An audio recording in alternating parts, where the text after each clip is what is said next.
बिहार में जातीय जनगणना कराने की प्रक्रिया जल्द शुरू हो जाएगी। इसके लिए बिहार सरकार ने पहला कदम चल दिया है। मुख्यमंत्री नीतीश कुमार के नेतृत्व में इस पर सर्वदलीय बैठक हो गई है। अपने खर्च में जातीय जनगणना कराने को लेकर प्रस्ताव भी कैबिनेट में पास हो गया है। सर्वदलीय बैठक से लेकर कैबिनेट मीटिंग तक में बीजेपी ने अपने विचारों से यू टर्न लेते हुए नीतीश सरकार का साथ दिया, लेकिन अब जातीय जनगणना पर बीजेपी इधर उधर करने लगी है। अब इसमें वह तरह तरह के नुक्स निकालने लगी है। जातीय जनगणना का तीर हाथ से छूट जाने के बाद अब बीजेपी नीतीश सरकार पर जनसंख्या नियंत्रण कानून लाने का प्रेशर बनाने लगी है। पॉलिटिकल एक्सपर्ट्स इसे बीजेपी का नया पैंतरा मान रहे हैं। वह इसलिए कि नीतीश कैबिनेट में कास्ट सेंसस पर मुहर मारने वाले मंत्री भी अब इसे लेकर दिस दैट बतियाने लगे।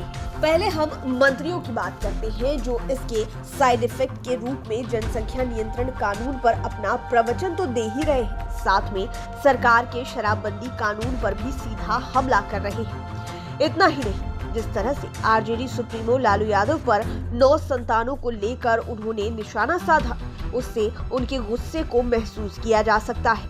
वन एवं पर्यावरण मंत्री नीरज कुमार बबलू ने आज ही लाइव सिटी से बात करते हुए कहा कि बिहार में जनसंख्या विस्फोट को रोकने के लिए जनसंख्या नियंत्रण कानून लाने की सख्त जरूरत है। इस कानून को लाए बिना बिहार का विकास संभव नहीं है।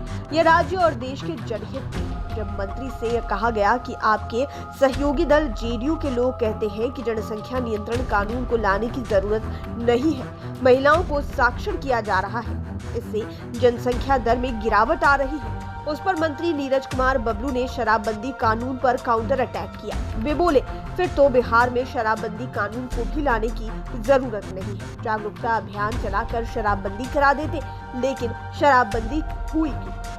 जब शराब रोकने के लिए कानून लाना पड़ा तो जनसंख्या नियंत्रण के लिए भी कानून लाना पड़ेगा। मंत्री ने यह भी साफ कर दिया कि जनसंख्या नियंत्रण कानून बनाना आवश्यक है, तभी लोग मानेंगे, नहीं तो नहीं मानेंगे।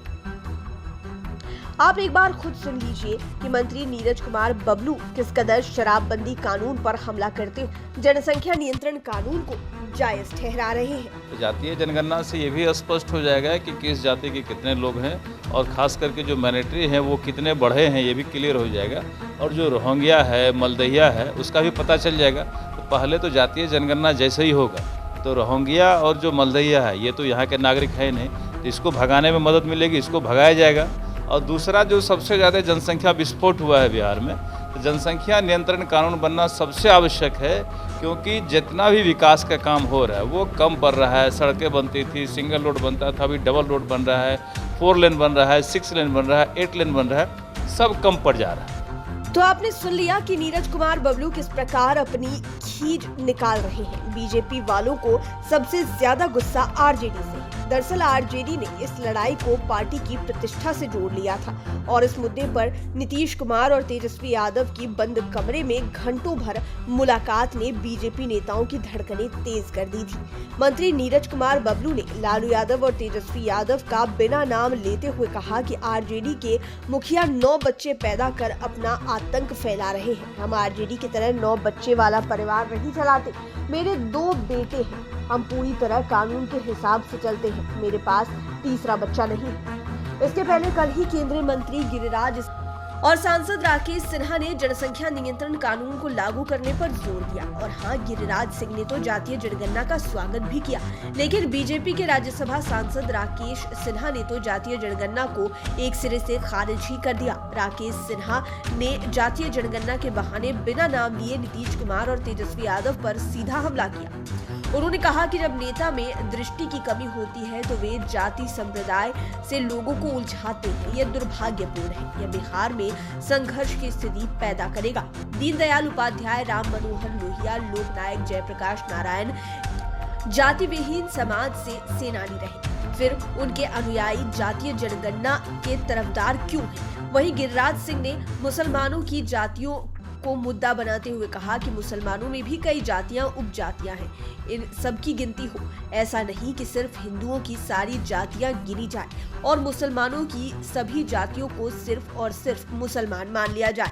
मुसलमानों की भी जातीय जनगणना होनी चाहिए, ये बहुत जरूरी है। दरअसल जातीय जनगणना पर नीतीश कुमार के कड़े तेवर और लोगों के बीच पार्टी के गलत इमेज बनते देख बीजेपी ने पिछले दिनों यू टर्न लेते हुए सर्वदलीय बैठक और कैबिनेट मीटिंग में शामिल होने का निर्णय लिया था। दोनों ही जगह बीजेपी नेताओं ने जातीय जनगणना कराने पर अपना पूरा समर्थन दिया था। ऐसे में 2 दिनों में ही क्या हो गया कि वह जातीय जनगणना पर हाँ करने वाली बीजेपी अब नानुकुर करने लगी।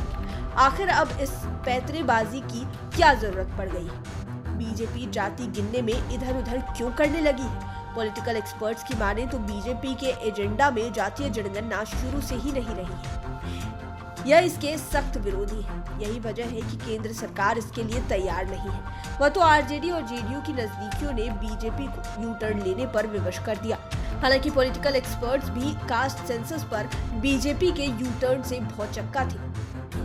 उन्हें लगने लगा था कि अचानक ऐसा क्या हो गया कि जातियों में केवल अमीर गरीब की दुहाई देने वाले बीजेपी नेता मंडल पॉलिटिक्स को अपनी हाँ कह चुके हैं। जातीय जनगणना को लेकर बीजेपी ने अपनी पूरी रणनीति ही बदल दी है।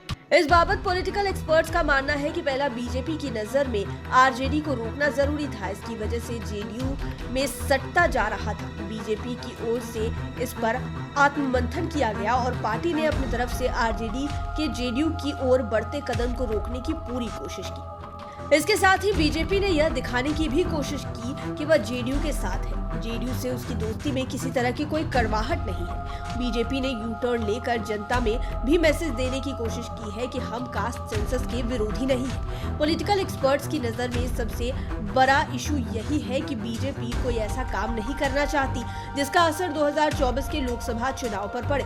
दरअसल नीतीश कुमार कास्ट सेंसस के पक्षधर हैं और इसके बिना 2024 की चुनावी वैतरणी बीजेपी पार नहीं कर सकती है। ऐसे में पार्टी को यू टर्न तो लेना ही लेना था।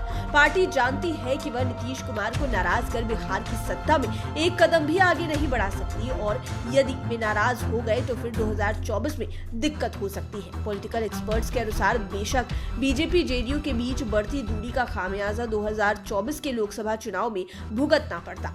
ऐसे इसे भांपते हुए ही बीजेपी जातीय जनगणना कराने के लिए तैयार हो गई। बहरहाल जातीय जनगणना पर बीजेपी के हाथ से तीर निकल चुका है। अब यह रुक भी नहीं सकता।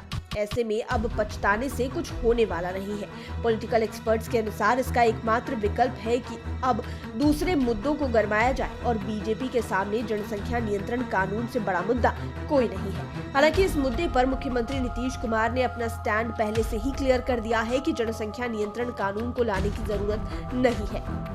इसके लिए महिलाओं को साक्षर किया जा रहा है। इसका इम्पैक्ट भी दिखने को मिल रहा है। दरअसल बीजेपी जातीय जनगणना के खिलाफ है, यह तो सब जानते हैं। वह मजबूरी में यू टर्न ले रही है, यह भी अब सब जान गए हैं। लेकिन आम लोगों के मन में यह सवाल अब भी है कि बीजेपी इसके विरोधी क्यों है। पॉलिटिकल एक्सपर्ट्स के अनुसार यह भी सबको पता है कि बीजेपी का मुख्य एजेंडा हिंदुत्व है, मंदिर मस्जिद। हालांकि इसका नाम सांस्कृतिक एजेंडा दे दिया गया है और इसी सप्ताह कटिहार में बीजेपी की प्रदेश कार्य समिति की बैठक में पार्टी ने ठोक बजाकर कह दिया कि पार्टी अपना सांस्कृतिक एजेंडा नहीं छोड़ेगी। और पॉलिटिकल एक्सपर्ट्स कहते हैं यदि सभी कास्ट का डेटा आ गया तो हिंदुत्व का एजेंडा सफल नहीं होगा, जबकि यही एजेंडा बीजेपी का आधार वोट भी है। ऐसे में बीजेपी धर्म संकट में फंस गई है और यही वजह है कि वह जातियों की गिनती कराने के लिए तैयार तो हो गई, लेकिन सियासी जमीन बरकरार रहे इसकी भी उसे चिंता अंदर ही अंदर खाई जा रही है। ऐसे में अब देखना दिलचस्प होगा कि बीजेपी का जनसंख्या नियंत्रण कानून वाला मुद्दा आगे किस रूप में आता है और बाकी पार्टियां इसे किस रूप में लेती है। लाइव सिटीज के लिए राजेश ठाकुर की स्पेशल रिपोर्ट। अगर अभी तक आपने हमारे चैनल को सब्सक्राइब नहीं किया है तो जरूर कर लें। ये वीडियो फेसबुक पर देख रहे हैं तो पेज को लाइक करें। आप हमें ट्विटर पर भी फॉलो कर सकते हैं। धन्यवाद।